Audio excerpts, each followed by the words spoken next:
Hello, in this video I'm gonna show you how to connect your Meta Ray-Ban glasses to WhatsApp.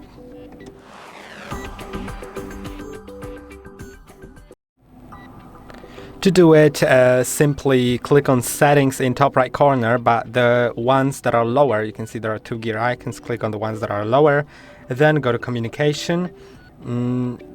Okay, let's enable voice controls because they need to be enabled in order for that to work. I think there may be a problem with the glasses. I'll try to turn them off, then turn them on. Let's see if it'll work now. Okay, for some reason it can't connect to the device. Let's try connecting it again.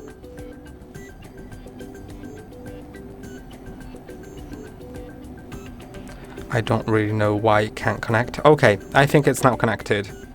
Let's go to settings, communication, okay, enable voice controls. I'll just go through all of that.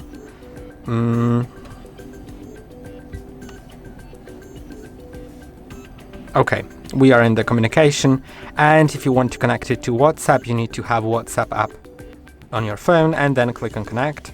Then next, connect to your glasses, and now you can do different things. It'll announce messages. You can enable automatic message readout. So yeah. Also, if the option automatic message readout is off, if it announces a message, you can say, "Hey Meta, read it," and it'll read it out loud. And that's basically it. I hope that this video was helpful. Don't forget to like and subscribe. See you in the next one.